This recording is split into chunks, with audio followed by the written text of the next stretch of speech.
आप सभी का बहुत बहुत स्वागत है मेरी इस YouTube चैनल में। भारत के इतिहास से संबंधित कुछ महत्वपूर्ण प्रश्नों पर रोज हम डिस्कशन करते हैं, जो कि आपके UGC net, JRF, set, TGT, PGT, UPSC जैसे विभिन्न परीक्षाओं में पूछे जा सकते हैं।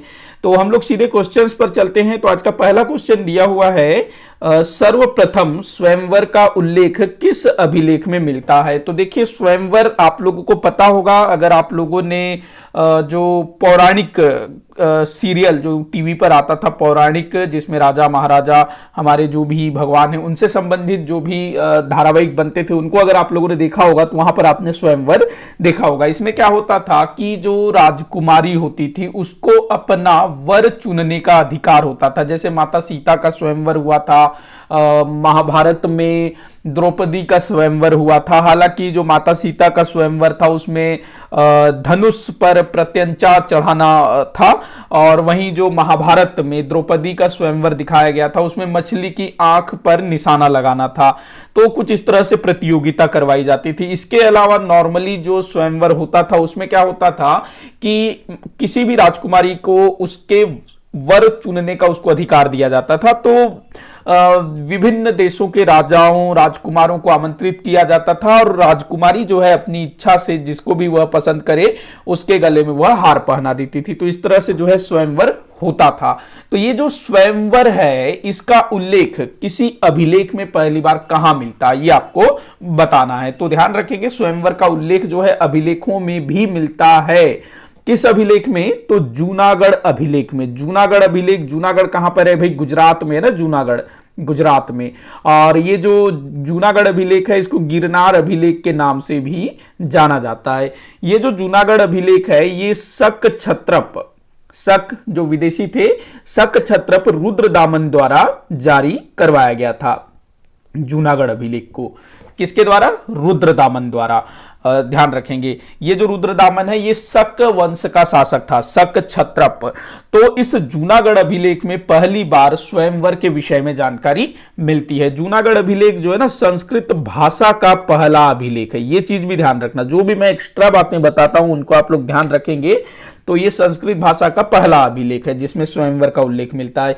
इसके अलावा इस जूनागढ़ अभिलेख से हमको रुद्रदामन के वंशावली, मतलब इसके जो पूर्वज थे उनके बारे में भी जानकारी मिलती है। साथ ही साथ जो चंद्रगुप्त मौर्य ने जूनागढ़ क्षेत्र में सुदर्शन झील का निर्माण करवाया था, उसके जीर्णोद्धार के बारे में भी हमको जानकारी मिलती है इस जूनागढ़ अभिलेख से। तो काफी कुछ पता चलता है जूनागढ़ अभिलेख से। मैंने ना जूनागढ़ अभिलेख पर एक अलग से वीडियो बनाया हुआ है, आप लोग देखिएगा।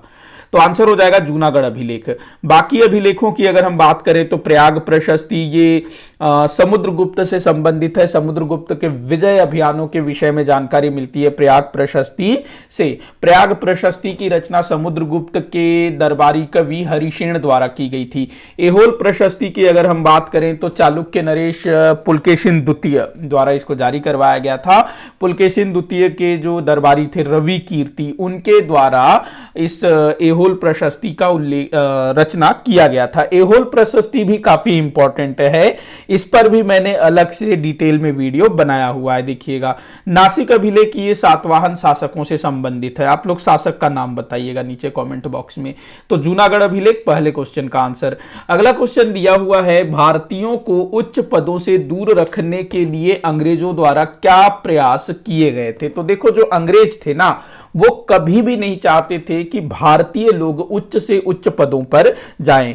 जो नॉर्मली क्या होता था, जो छोटे छोटे पद होते थे वही भारतीयों को दिए जाते थे। जो कलेक्टर वगैरह का जो पद होता था वो भारतीयों को नहीं दिए जाते थे। हालांकि जो भी मतलब अधिनियम वगैरह आते थे उसमें ये बोला जाता था कि भारतीयों को भी कोई भी पद धारण करने का अधिकार होगा। जैसे कि 1833 में जो अधिनियम आया था लॉर्ड विलियम बेंटिक, उसमें बोला गया था कि नौकरियों में किसी प्रकार का भेदभाव नहीं किया जाएगा। इसके बाद लॉर्ड डलहौजी के समय में जो आईसीएस, अभी जिसको हम आईएएस बोलते हैं ना, आईएएस जो कलेक्टर का एग्जाम होता है, इसको पहले आईसीएस बोला जाता था, इंडियन सिविल सर्विस। मतलब जो यूपीएससी है ना, आईएएस नहीं, माफी चाहूंगा, जो यूपीएससी है अभी वो पहले क्या कहलाता था, आईसीएस, इंडियन सिविल सर्विस।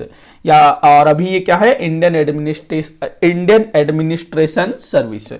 तो जो आईसीएस है इसकी परीक्षा की शुरुआत हुई लॉर्ड डलहौजी के समय, और उस समय बोला गया कि कोई भी भारतीय इस परीक्षा को पास करके कलेक्टर वगैरह बन सकता है। लेकिन अंग्रेज जो है कभी भी नहीं चाहते थे कि कोई भी भारतीय बड़े से बड़े पद प्राप्त करे, तो इसके लिए अंग्रेजों ने जो है कई प्रकार के तिकड़म लड़ाए या फिर चाल चले, ये हम बोल सकते हैं। तो देखते हैं, पहला दिया है परीक्षा केवल इंग्लैंड में होती थी। जी हाँ, बिल्कुल सही है पहला कथन। जो एग्जाम होता था आईसीएस का, भाई भारत के लिए कलेक्टर का चुनाव होना है, कलेक्टर होंगे भारत के लिए, लेकिन उसका जो एग्जाम है वो भारत में नहीं होता था, इंग्लैंड में होता था। और उस जमाने में किसी भारतीय को इंग्लैंड में जाकर के, वहां जाकर के पढ़ाई करना, परीक्षा देना, ये मतलब बहुत मुश्किल होता था। और भाई आधे से ज्यादा भारतीयों के दिमाग में क्या था कि अगर हम लोग समुद्र को लांघेंगे, समुद्र को पार करेंगे, तो उससे हमारा धर्म भ्रष्ट होगा। तो ये एक बड़ी चुनौती थी भारतीयों के समक्ष। उसके बाद दूसरा दिया है परीक्षा का माध्यम अंग्रेजी होता था। ये भी एक समस्या थी भारतीयों के लिए, और ये अंग्रेजों ने जानबूझकर ये किया था। उसके बाद दिया है परीक्षा में सम्मिलित होने की आयु बहुत कम रखी जाती थी। ये भी सही है। शुरू में 21 साल था, बाद में फिर लॉर्ड लिटन ने 19 कर दिया था। इसका काफी विरोध हुआ था।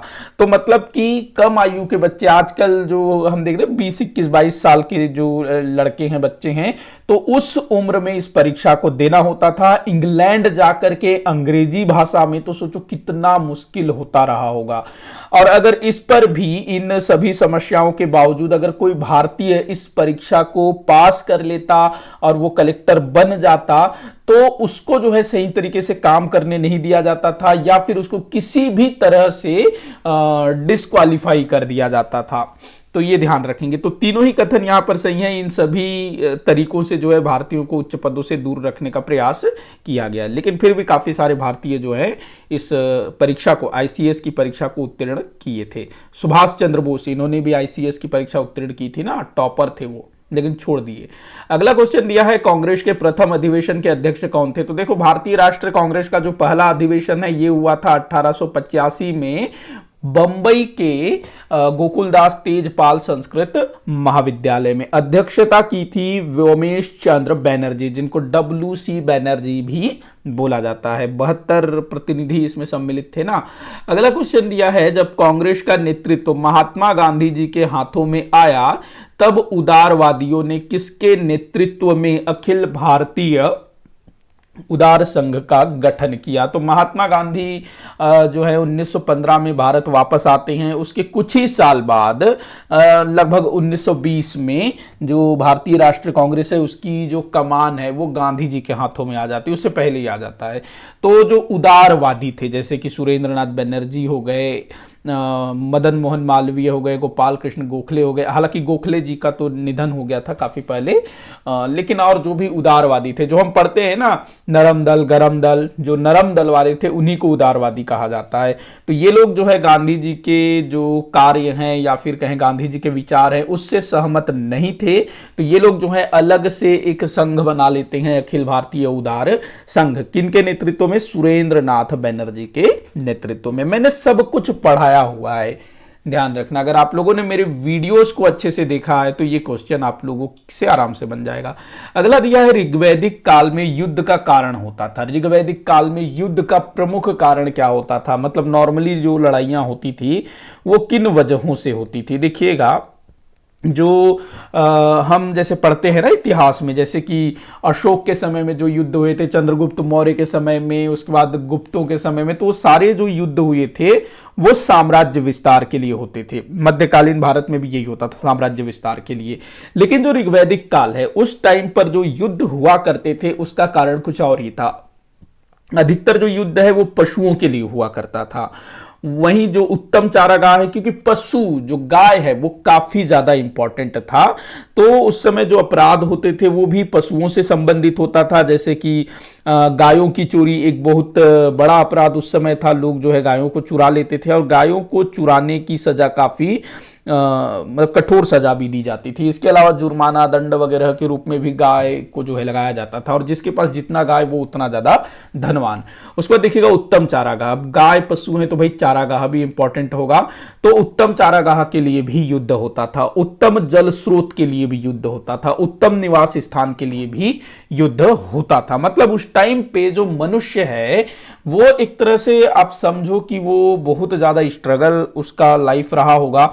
जो गाय बैल पशु हैं वो उसके लिए काफी इंपॉर्टेंट थे, तो उसी चीज के लिए जो है संघर्ष होता था।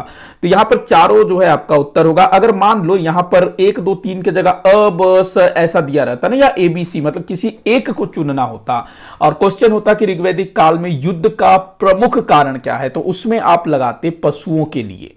वैसे बाकी कारण भी है, लेकिन अगर किसी एक को चुनने को बोला जाता है इस परिस्थिति में आप लगाएंगे पशुओं के लिए, या फिर अगर ऑप्शन में गाय हो तो उसको भी आप लगा सकते हैं।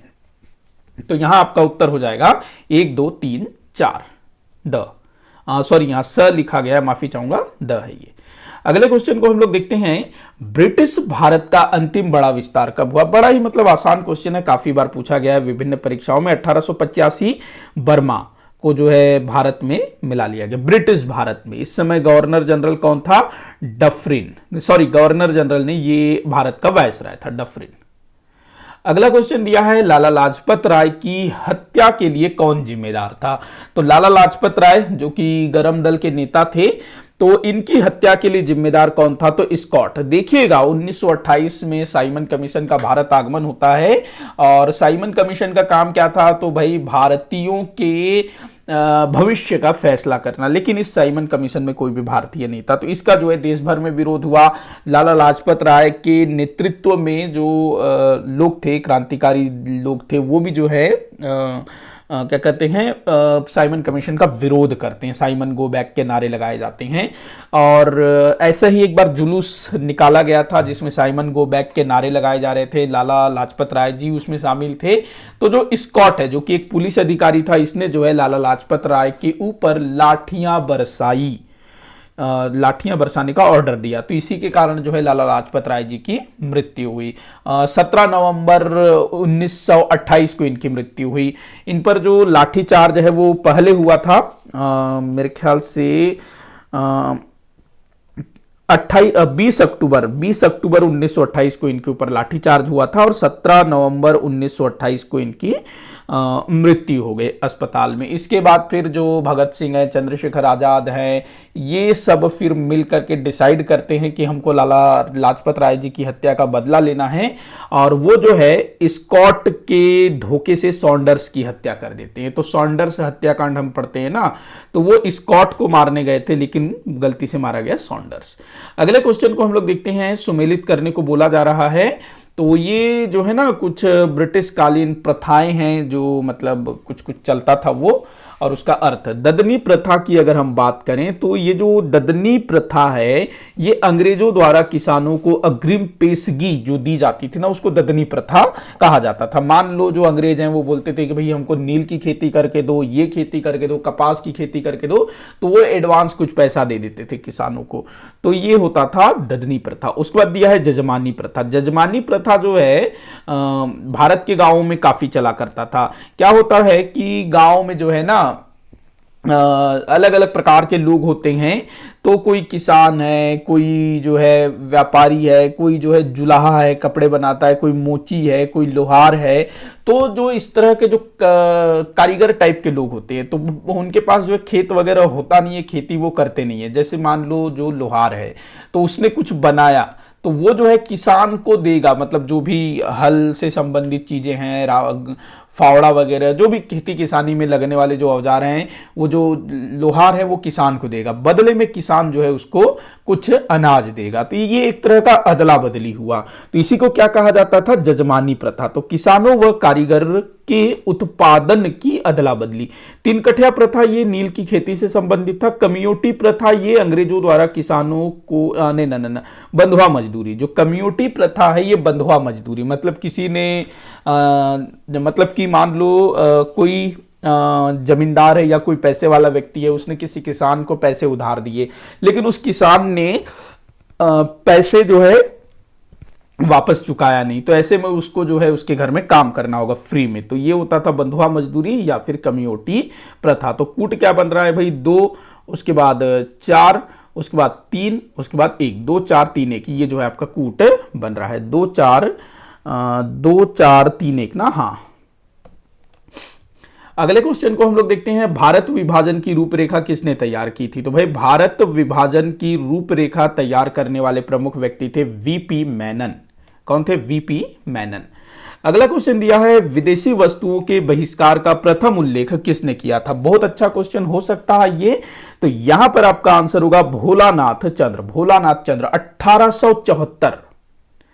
1874 में भोलानाथ चंद्र ने एक लेख लिखा और उस लेख में कहा कि ब्रिटिश शासन का विरोध करने का सबसे अच्छा तरीका यह हो सकता है कि हम जो ब्रिटिश वस्तुएं हैं उसका बहिष्कार करें, उसका विरोध करें। तो यह सबसे पहले 1874 में भोलानाथ चंद्र द्वारा यह कहा गया था। ध्यान रखना, स्वराज की बात जो है स्वामी दयानंद सरस्वती ने भी लिखा था, और स्वामी दयानंद सरस्वती ने भी विदेशी वस्तुओं के बहिष्कार का समर्थन किया था।